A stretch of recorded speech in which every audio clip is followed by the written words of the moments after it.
এদিকে এলেন যে যে বৃষ্টি হচ্ছে আর কিছুক্ষণের মধ্যে এদিকে পানি জমে যাবে, তখন গাড়ি নিয়ে যেতে সমস্যা হবে। তাছাড়া রাত হয়ে গেলে মা টেনশন করবে। রিফাত গাড়ি থামিয়ে শোভার দিকে তাকালো। তোমার মুড অফ কেন? কি হয়েছে? এই জন্য গাড়ি থামিয়েছেন?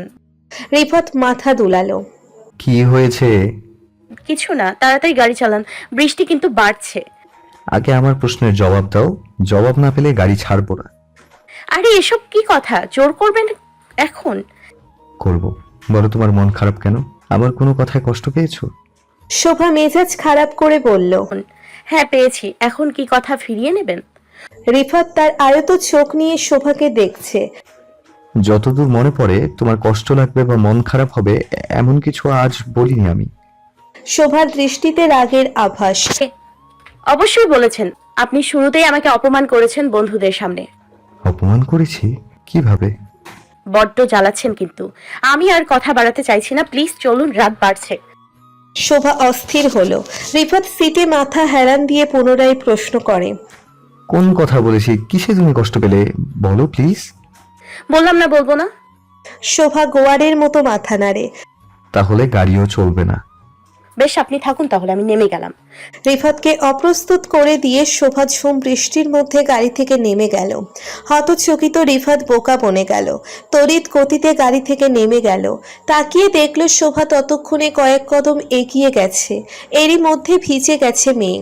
রিফাত দৌড়ে গিয়ে শোভার হাত ধরল। এসব কি বোকামি মেঘা? এই বৃষ্টির মধ্যে এভাবে গাড়ি থেকে নেমে পড়ার কোনো মানে হয়? শোভা ঝাঁকুনি দিয়ে হাত ছাড়াতে চাইল। ছাড়ুন, আমি একাই চলে যেতে পারবো, আপনার সাথে যাব না। রিফাত কোনো কথা না বলে শোভাকে টেনে নিয়ে এলো গাড়ির কাছে। এই বৃষ্টির রাতে ভেজা কাক হয়ে তুমি বাড়ি যাবে? Are you mad? হ্যাঁ আমি পাগল, তো আপনার কি? আপনি কেন বাধা দিচ্ছেন? আমি কে আপনার? হ্যাঁ, হলেও তো হতে পারতাম বউ। এতক্ষণে রিফাতের কাছে শোভার অভিমানের কারণটা স্পষ্ট হলো। বুঝতে পেরেই রিফাতের ঠোঁটের কোণে মুচকি হাসির রেখা ফুটে উঠল। হ্যাঁ ঠিকই তো, তুমি তো আমার হলেও হতে পারো বউই। এতে এত রাগের কি আছে? আমি তো সত্যি কথাই বলেছি ওদের। হ্যাঁ তাই তো, রাগের কি আছে? আমি তো রাগিনি। কেন রাখবো? কার উপর রাখবো? আপনার উপর। কোন অধিকারে? বৃষ্টির পানিতে শোভার চেহারা ভিজে একাকার। বৃষ্টির পানি পড়ে ওর মুখ চোখে অদ্ভুত স্নিগ্ধতা ছড়িয়ে পাচ্ছে। রিফাত মুগ্ধ নয়নে তাকিয়ে থাকে। ভিজে গেছে রিফাতও। ঠান্ডা জলের ধারায় ওর শরীর কাঁপছে মৃদু। তবুও শোভার বৃষ্টিতে ভেজা চেহারার আকর্ষণ কাটাতে পারছে না। রিফাত আঙ্গুল দিয়ে শোভার ভেজা ওষ্ঠদ্বয় ছুঁয়ে দিয়ে ফিসফিস করলো। হবু স্বামীর অধিকারে রাগ করতে পারো, এমনকি প্রেমিকের অধিকারেও অভিমান করতে পারো, আমি কিছু মনে করব না। শোভার শরীর খানিকটা কেঁপে উঠল রিফাতের স্পর্শে। আমার বইয়ে গেছে আপনার উপর রাগ করতে। রিফাত শোভার গালের উপর রেখা আঁকে। কিন্তু তুমি যে রাগ করে ফেলেছো, আর আমার তোমার এই রাগটা ভীষণ ভালো লাগছে, ভীষণ রকম ভালো। বলতে বলতে রিফাত শোভার গালে অধর ছোঁয়ায়। শোভার গায়ে যেন বিদ্যুৎ স্পর্শ করে এমন ভাবে কেঁপে উঠল। কম্পিত কণ্ঠে বলে উঠল। এই কি করছেন আপনি? রিফাতের অধর তখন শোভার অধরের খুব কাছাকাছি। সে মদিরা পান করা কণ্ঠে বলে উঠল। তোমার অভিমান ভাঙাচ্ছে, তুমি কি রাগ করবে প্রিয়? প্রিয় সম্বোধনে শোভা যেন জমে গেছে। মাথা নাড়িয়ে মানা করবে এই শক্তিটুকুও নেই।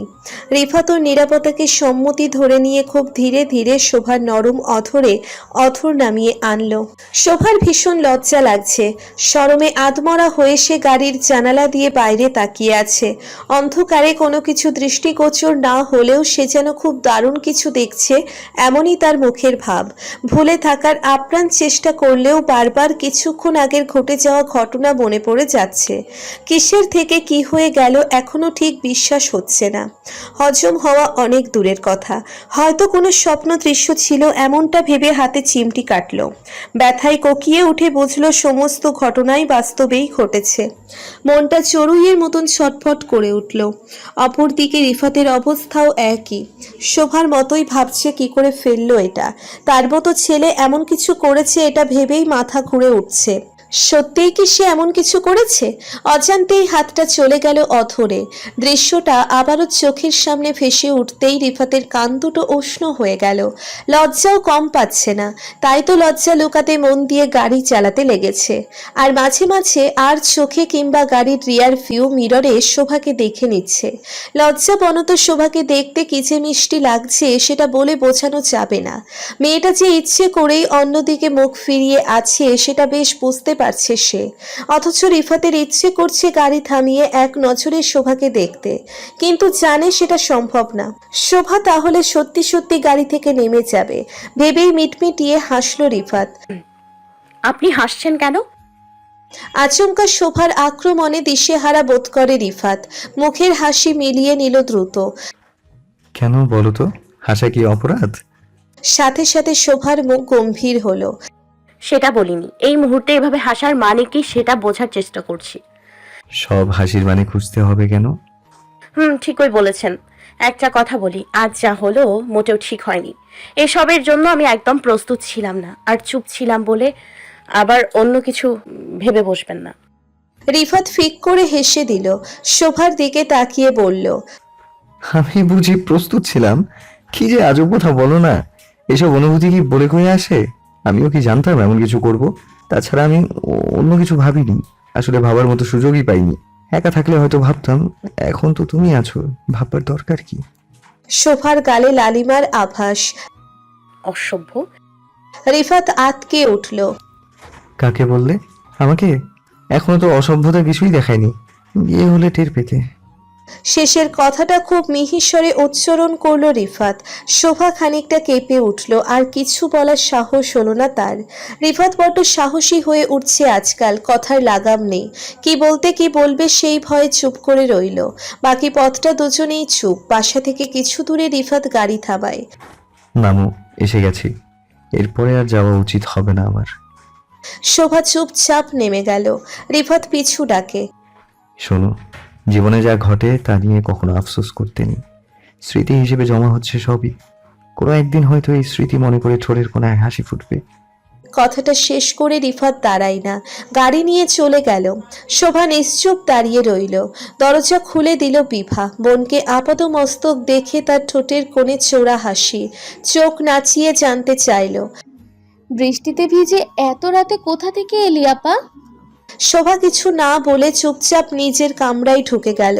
শুকনো কাপড় নিয়ে ওয়াশরুমে ঢুকবে সেই সময় বিভা বলল, অবস্থা তো সুবিধার লাগছে না আপা। তুই দেখি প্রকৃতির বৃষ্টির সাথে সাথে প্রেমের বৃষ্টিতে ভিজে একাকার। শোভা অগ্নিঝরা বৃষ্টিতে বিভাকে দেখল। এত পাকা কথা বাদ দিয়ে আমার জন্য এক কাপ চা বানান, ভীষণ ঠান্ডা লাগছে আমার। বিভা মুখ বাঁকায়। আমার ঠেকা পড়ছে। বাবা মা আমাদের দেখে শুনে রাখতে তোমাকে দায়িত্ব দিয়ে গেছে, তোমাকে দেখতে আমাদের না, বুঝলে? বাবা আগে বাড়ির থেকে আসুক, তারপর তাকে বলছি সব। তার মেয়ে কি কাণ্ড করেছে। শোভা কথা না শোনার ভান করে গোসলে ঢুকে গেল। গোসল করে বেরুতেই দেখলো বিভা দাঁড়িয়ে আছে টেবিলের সামনে। শোভা ভ্রু কুঁচকে তাকালো। কি চাই? এরকম সেজে দাঁড়িয়ে আছিস কেন? কি চাইবো? তোমার জন্য চা বানিয়েছি, সেটা দিতে এলাম। বিভা টেবিলে রাখা চায়ের কাপ দেখালো। ও থ্যাঙ্কস রে, চাটা সত্যি দরকার ছিল। মা ফোন করেছিল, তোমাকে চাইলো, আমি বললাম। কি বললি? আমি কেবল ঘরে ফিরলাম এটা বলে দিয়েছিস? শোভা উদ্বিগ্ন হয়ে জানতে চাইল। বিভা মুচকি হাসলো। না বলিনি, তুমি বাথরুমে গেছো এটুকু বলেছি। শোভার বুক থেকে যেন ভারী পাথর সরে গেল, এমন ভাবে শ্বাস ফেললো। এত ভয় পাচ্ছ কেন আপু? তুমি কারোর সাথে ছিলে? আর ছিলে কোথায়? কোথায় আবার থাকবো? বন্ধুদের সাথে ছিলাম। আসার সময় বৃষ্টি শুরু হলো আর আটকে গেলাম। শোভা তোতলায়। ছোট বোনের চোখে চোখ রাখতে পারে না।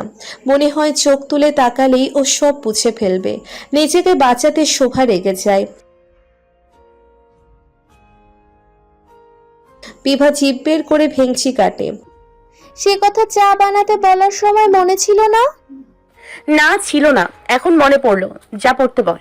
যাচ্ছি যাচ্ছি। চলে যেতে যেতে আবার ফিরে এলো বিভা। ভাইয়া কেমন আছে? আগে তো তোমার খবর নিতে আমাকে ফোন দিত মাঝে মাঝে। এখন তোমাকে পেয়ে আমাকে একদমই ভুলে গেছে। ভাইয়াকে বলে দিও, দিস ইজ নট ফেয়ার। শোভা চমকে উঠে জানতে চাইল, কোন ভাইয়া? কার কথা বলছিস? যার সাথে তুমি বৃষ্টিতে ভিজে এলে। শোভা বিভার দিকে বোকার মতো হাঁ করে তাকিয়ে থেকে বলল, কার সাথে ভিজে এলাম? এসব কি কথা বিভা? ইস নেকা, কিচ্ছু জানে না, বোঝে না। বিভা, শোভা চেঁচিয়ে উঠতেই বিভা পালিয়ে দরজার কাছে দাঁড়ায়। ভয় দেখিয়ে সত্য গোপন করা যায় না, বুঝলে? তাছাড়া আমাকে ভয় দেখিয়ে চুপ করাতে পারলেও বাকিদের চুপ করাবে কি করে? তোমার ঠোঁটের অবস্থা দেখেছো? না দেখলে দেখো কি অবস্থা করেছো ঠোঁটের। বলেই ছুটে চোখের আড়াল হলো বিভা। শোভা হতবিহ্বল হয়ে গেল। ভীত হয়ে ঠোঁটে হাত দিয়ে কিছু বোঝার চেষ্টা করলো। না বুঝতে পেরে দ্রুত দৌড়ে আয়নার সামনে দাঁড়িয়েছে। শরীরের সমস্ত রক্ত যেন ওর মুখে জমা হয়েছে। ছোট বোনের সামনে এমন লজ্জা পেতে হবে জীবনেও ধারণা ছিল না। কি করে বুঝলো বিভা? আয়নায় তাকিয়ে খুঁটিয়ে খুঁটিয়ে নিজের অথর পরীক্ষা করছে। সত্যি কি কিছু হয়েছে তার ওষ্ঠে?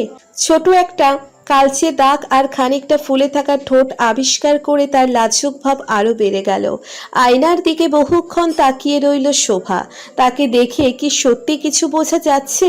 ছি, কি লজ্জার ব্যাপার। রিফাতের উপর ভীষণ রাগ হচ্ছে। রাগে তাতে ঠোঁট চাপতেই ব্যথায় কোকিয়ে উঠল শোভা। মনে মনে বিড়বিড় করে, এমন অসভ্যের মতন কাজ কেউ করে? লোকে দেখলে কি বলবে? রিফাত যতই রাগ করুক একদম ঠিক উপমাটা দিয়েছে তখন। শোভা মনে মনে বারবার উচ্চারণ করলো, অসভ্য অসভ্য। মজার ব্যাপার হলো অসভ্য শব্দটা উচ্চারণ করতে ভীষণ ভালো লাগছে তার। মোবাইল হাতে নিয়ে বসতেই মেসেজ এলো। আজকে সন্ধ্যাটা কি আমাকে দেবে? রিফাতের মেসেজ টের পেয়ে শোভা ঠোঁট ফুলালো। 3 দিন বাদে জনাবের হুঁশ এসেছে। এখন আবার কাব্য করে বাইরে নেওয়ার অনুমতি চাওয়া হচ্ছে। যত সব ঢং। এই কদিন কোথায় ছিল? এই যে শোভার জ্বর হলো, কোথাও একবারও তো খবর নিল না। আজ এসেছে ঢং দেখাতে। শোভা আর কোথাও যাবে না এই বদ ছেলেটার সাথে। রাগ করলে মিস করবে। তোমাকে নিয়ে খুব সুন্দর একটা জায়গায় যেতে চাইছিলাম। অবশ্য যেতে না চাইলে তো আর জোর করতে পারি না। মেসেজ দেখে মেজাজ আরো খারাপ হলো। কোথায় দোষ করেছে তাকে তেলাবে, উল্টে ভাব দেখাচ্ছে। এমন যে শোভাকে অপরাধী ঠাউরাচ্ছে। আপনি একাই যান। আপনার সাথে কোথাও যাওয়ার জন্য হাপিত্তেশ করছে না কেউ। ঠিক আছে, একাই যাব। আমি কারো তো আর কিছু হই না যে আমার কেয়ার করবে। তাই তো জ্বরে বলে কেউ একবারের জন্য খবর নেয় না, উল্টো রাগ করে থাকে। আর আমি অসুস্থ রোগী, তার রাগ ভাঙাই। আচ্ছা, ভালো থেকো। শোভা পুরোপুরি ক্লিন বোল্ড হয়ে গেল। রিফাতেরও জ্বর হয়েছিল? রিফাতেরও জ্বর হয়েছিল? আশ্চর্য মানুষ তো। জ্বর হয়েছে তাকে বলবে না? শোভা কি অন্তর্যামী নাকি যে সব বুঝে ফেলবে? আপনার জ্বর হয়েছিল আমাকে বলেননি তো? তুমিও তো বলনি, তাই বলি কি আমি জানিনি? সেধে যেতে কি সব বলা যায়? আমাকে আপন ভাবলে ঠিকই জেনে নিতে। যেমন তোমার জ্বরের খবর পেয়ে আমি জেনে গেছি। তোমার পছন্দের পাস্তা বাসায় পার্সেল পাঠিয়েছি। শোভার হাত থেমে গেল। সেদিন তবে রিফাত খাবার পাঠিয়েছিল, অথচ এই বিভাটা সব প্রশংসা নিজের ঝুলিতে পড়েছে। বেশ, মানছি আমার ভুল হয়েছে। এবার বলুন কি করতে হবে আমাকে? যা বলবো তাই করবে? অফেন্সিভ কিছু না হলে চেষ্টা করব। একটা পার্সেল পাঠিয়েছি তোমার নামে। ওতে যা পোশাক আছে সেই মতো তৈরি হয়ে 4টার মধ্যে চলে এসো। আমি গাড়ি নিয়ে রাস্তার মাঝে ওয়েট করব তোমার জন্য। ব্যাস এতটুকুই? আপাতত এটুকুই করো। রিফাত হাসির ইমোজি দিল। ঠিক তখনই কলিং বেলের আওয়াজ এলো। শোভা ছুটে গিয়ে দরজা খুলল। কুরিয়ারের লোক দাঁড়িয়েছিল। শোভার নাম জিজ্ঞেস করে পার্সেল দিয়ে চলে গেল। শোভা রুমে এসে পার্সেল খুলতেই চক্ষু কপালে উঠল। খুব সুন্দর টকটকে লাল রঙের একটা সুতির শাড়ির সাথে ম্যাচিং জুয়েলারি আছে, একগাছি লাল রঙের কাচের চুড়ি। জীবনে 2 বারই শাড়ি পরেছিল সে, একবারও নিচে পড়েনি। আজ কি করবে? বিভা বাড়ি নেই। ওর পরীক্ষা শেষে ফিরতে বেলা গড়াবে। এত সুন্দর শাড়ি দেখে মানা করতে একদমই ইচ্ছে করছে না। অনেক ভেবে শোভা ইউটিউব ওপেন করলো। কয়েকবার করে ভিডিও দেখে মনে হলো খুব কঠিন কিছু না, ও একা একা পারবে শাড়ি পরতে। 2 ঘন্টা চেষ্টা করে অবশেষে শাড়ি পরতে পেরেছে শোভা। পুরো সাজ কমপ্লিট করে আয়নায় নিজেকে দেখে নিজেই মুগ্ধ হলো। ঠোঁটের গাঢ় লাল লিপস্টিক আর চোখের মোটা কাজলেই অনিন্দ সুন্দর লাগছে তাকে। হাতের কাছের চুড়ি টেনেছিনি কানে মৃদু তরঙ্গের সৃষ্টি করছে। নিজেকে মুগ্ধতা নিয়ে দেখা শোভা নজর ফিরিয়ে নিল।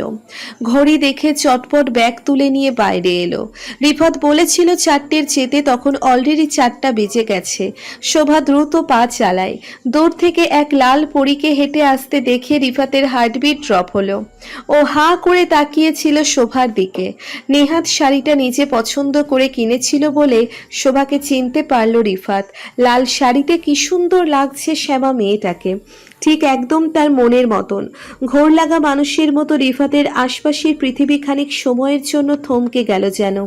শোভা কাছে এসে কয়েকবার করে ডাকার পরও রিফাতের ঘোর কাটে না। বাধ্য হয়ে শোভাকে চিমটি কাটতে হয়। আউচ! কি হয়েছে?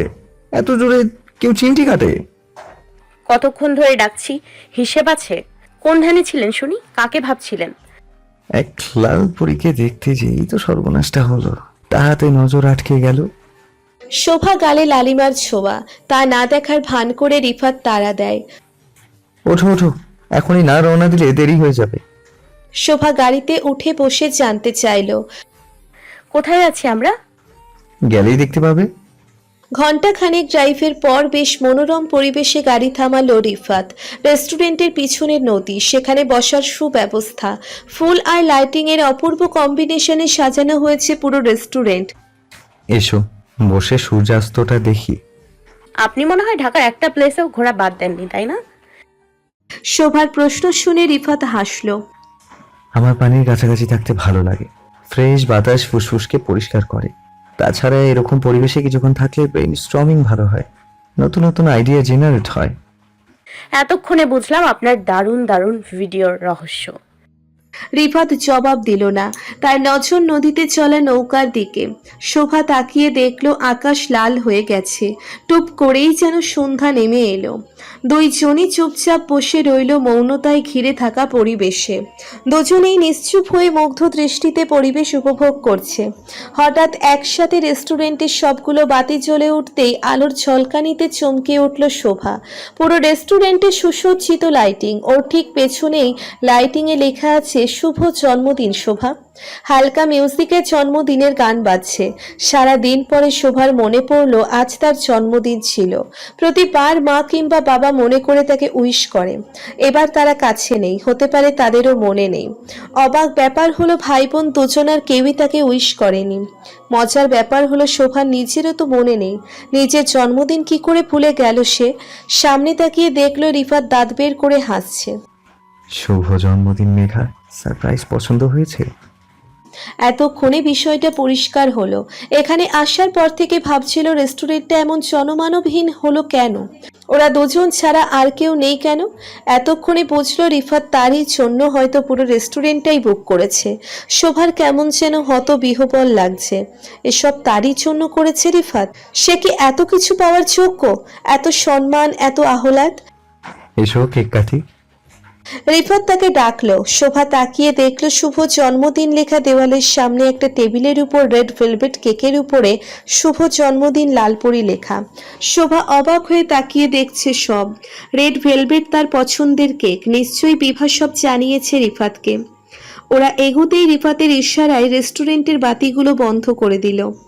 মোমবাতির আলোতে মোহনীয় এক পরিবেশ সৃষ্টি হলো। শোভার কাছে পুরো ব্যাপারটা একটা স্বপ্ন দৃশ্য মনে হচ্ছে। কিছুক্ষণের মধ্যেই ঘুম থেকে জেগে উঠে দেখবে সব ভ্রম। শোভা ঘোর লাগা কণ্ঠে জানতে চাইল, এত সব কি আপনি আমার জন্য করেছেন? রিফাত উচ্চ কণ্ঠে হাসল। আর কেউ আছে এখানে? অবশ্যই তোমার জন্য সবকিছু করেছি। তুমি মনে হয় এখনো বোঝোনি তুমি আমার জন্য কি। কারণ বুঝলে আমাকে এই প্রশ্নটা করতেই না। কিন্তু আমি তো আপনাকে বিয়ে করতে চাও না, তাই তো?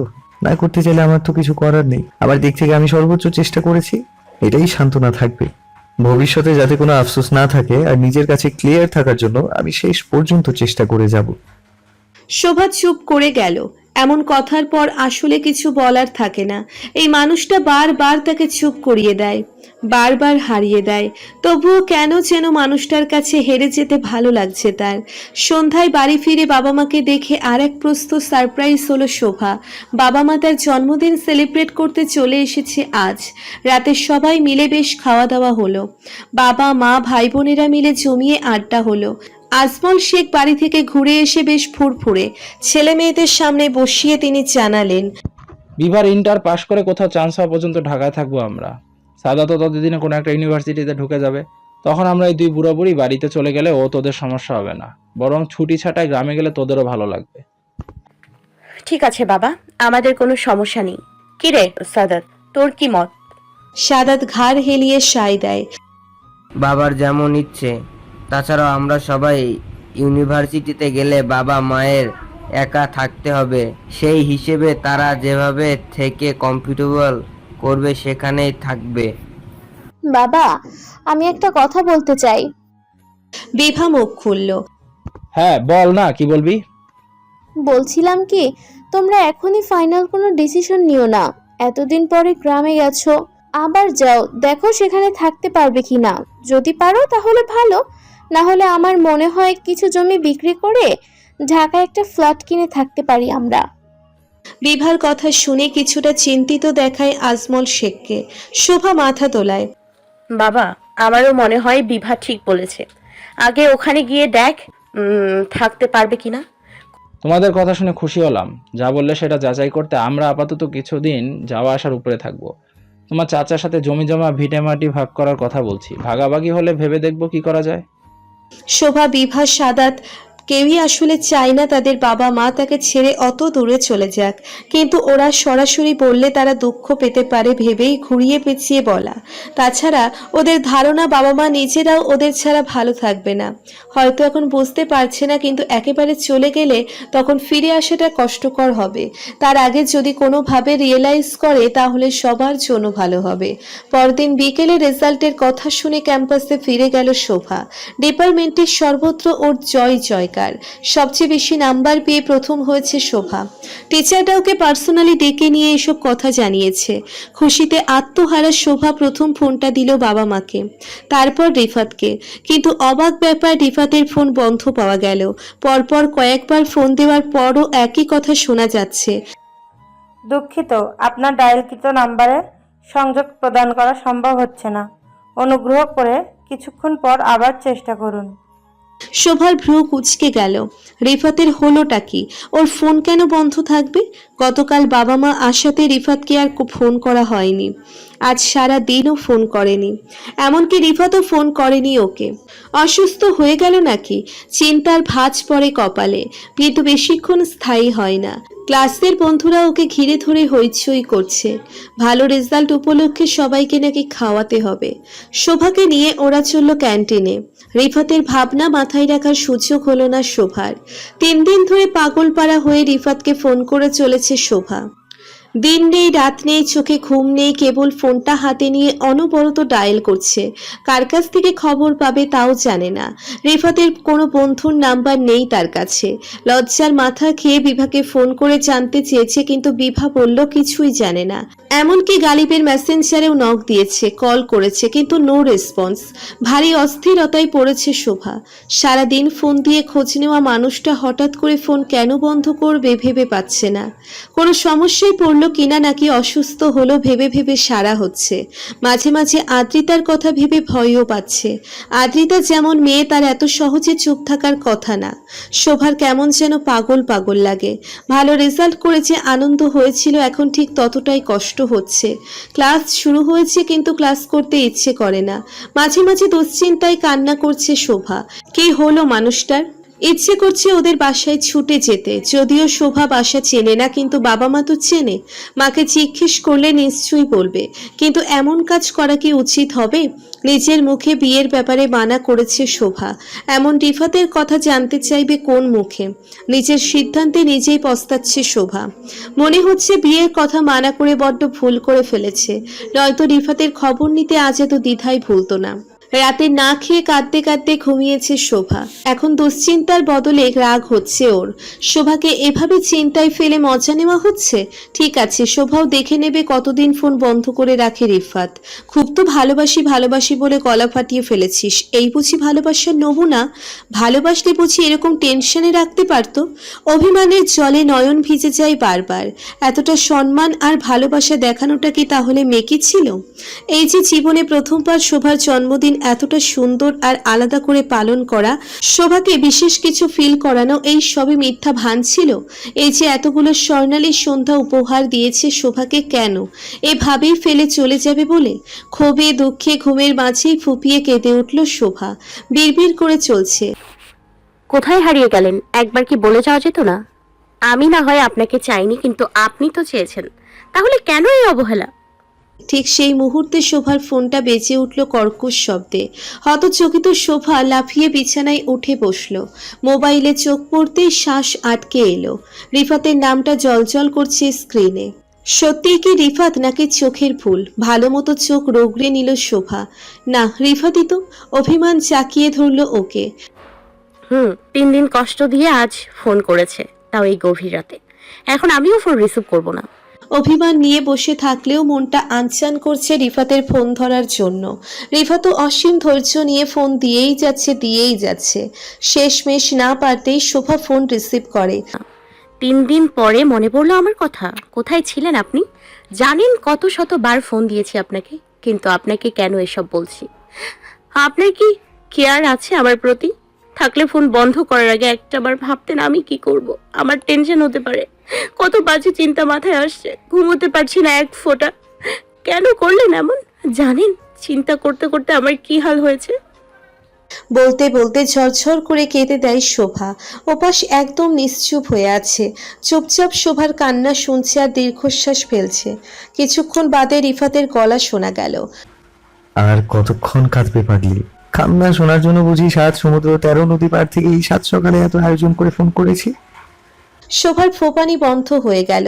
চমকিত কণ্ঠে প্রশ্ন তুলল, মানে কি? কি বলছেন এসব? তুমি আমাকে এত মিস করবে জানলে ফোনটা বহু আগেই বন্ধ করে দিতাম। রিফাত কথা ঘুরিয়ে নেয়। শোভা নাছর বান্দার মতো মাথা নাড়ে। কথা ঘুরিয়ে নেবেন না। কি যেন বলছিলেন? 7 সমুদ্র 13 নদী পার মানে কি? হ্যাঁ, কোথায় আপনি? রিফাত হাসল। তা জেনে তোমার লাভ কি? তুমি তো এমনিতেই আমাকে সহ্য করতে পারবো না। কাছে থেকে কেবল তোমায় বিরক্ত করা ছাড়া আমার আর কি কাজ? আর আমি কাছে থাকি কিংবা দূরে, তোমার তাতে কিছু যায় এসে যায়? বরং আমি দূরে থাকলেই তো তুমি খুশি। শোভা কড়া গলায় পড়ল। যা জানতে চেয়েছি তাই বলুন, কোথায় আপনি? রিফাত দীর্ঘশ্বাস ফেলে হতাশ গলায় পড়ল, যতটা দূরে থাকলে আমি আর তোমায় বিরক্ত করব না, ঠিক ততটা দূরে আছি তোমার থেকে। প্লিজ ভাব বাচ্চে কথা না বলে পরিষ্কার করে বলুন কি বলতে চাইছেন। কোথায় আছেন আপনি? দোরালা পনির অপর প্রান্তে দীর্ঘশ্বাস পড়ল। বাবা অনেকদিন ধরে চান তার বিজনেসে বসি, কিন্তু আমি রাজি না। এদিকে আরেকজন আমাকে বিয়ে করতে রাজি হলো না। ছেঁচড়ার মতো তার পিছনে পড়ে থেকেও তাকে গলানো গেল না। তো দেশে বসে থেকে করবোটা কি? কার জন্য দেশে থাকবো? কেউ তো চাইছে না আমায়। তাই ভাবলাম বসে না থেকে সময়টা কাজে লাগাই। তাছাড়া একটা বিজনেস ডিগ্রি থাকলে ব্যবসাটা বুঝতে সুবিধা হবে। তাই লন্ডনে চলে এলাম। ভালো করেছি না? এখন তোমাকেও আর বিরক্ত করবো না। নিশ্চিন্তে পড়ালেখা করতে পারবে তুমি। শোভা বিস্ময়ের চরম সীমায় পৌঁছে গেল। রিফাত তাকে না জানিয়ে এরকম ডিসিশন নিয়ে নিল। যদি দূরেই যাবে তবে কাছে আসার এত চেষ্টা কেন করলো? শোভা নির্বাক হয়ে বসে রইল। রিফাত ভালো ভালো করে অস্থির হয়ে যাচ্ছে। শোভা ফোঁস করে শ্বাস ফেলে। এরকম লুকিয়ে চুরিয়ে পালিয়ে যাওয়ার মানে কি রিফাত? দূরেই যদি যাবেন তবে আমার সাথে কেমন খেলা খেললেন বলুন তো? শোভার শান্ত অথচ দৃঢ় কণ্ঠস্বর শুনে থমকে গেল ছেলেটা। কি প্রতি উত্তর দেবে ভেবে কিছু সময় চুপ রইল। তারপর মৃদু হেসে বলল, খেলা? খেলা কেন হবে শোভা? এইসব বলে আমাদের বন্ধুত্বটা ছোট না করলেও পারতে। তাছাড়া প্রত্যাখ্যান তো আমি সয়েছি শোভা। তুমি কেন অভিযোগের আঙ্গুল তুলছো আমার দিকে? বারে বারে তুমি আমাকে দূরে ঠেলে দিয়েছো, আমি না। কাজে এসব বলাটা একদম অর্থহীন লাগছে। রিফাতের কড়া কথাই শোভা থমকে গেল। আসলেই তো, সে কেন রিফাতকে প্রশ্নবিদ্ধ করছে? রিফাত তো তার মন জয় করতে যথাসাধ্য চেষ্টা করছে, তবুও ওকে অপরাধী হিসেবে কাঠগড়ায় দাঁড় করানো কতটা যুক্তিযুক্ত? শোভার মাথাটা কেমন যেন ভার ভার লাগে। রিফাত দেশে নেই কথাটা মনে এলেই মাথাটা এলোমেলো হয়ে যাচ্ছে, হৃদয় জুড়ে আন্দোলন হচ্ছে, বিদ্রোহ করতে মন চাইছে, অভিমানে কণ্ঠ রুদ্ধ হয়ে আসে। রিফাতের শান্ত ধীর স্থির কণ্ঠ শোনা গেল। তুমি চাইলে এই দূরত্ব কমিয়ে ফেলা যাবে শোভা। আমাকে বিয়ে করতে রাজি হয়ে যাও, আমি দেশে ফিরে আসব। আর তা না হলে এই অনিচ্ছাকৃত দূরত্ব মেনে নিতে হবে। আমি চাইলেই সব হবে রিফাত? এই প্রশ্নটা আগে করলেন না কেন? চলে যাওয়ার আগে জানাতে পারতেন। রিফাতের খড়খড়ে হাসি শোনা গেল। জানলে কি হতো শোভা, তোমার বিয়ে না করার সিদ্ধান্ত পাল্টে যেত। জানি কিছুই হতো না, কারণ তুমি তো আমাকে ভালোবাসো না। ভালোবাসলে হয়তো কাছে রাখার চেষ্টা করতে। শোভা স্তব্ধ হয়ে বসে রইল। এত স্পষ্ট শব্দের বিপরীতে কি বলবে সে? রিফাত আজ এত কঠোর কেন তার প্রতি? এরকম কঠোরতা মেনে নিতে পারছে না সে।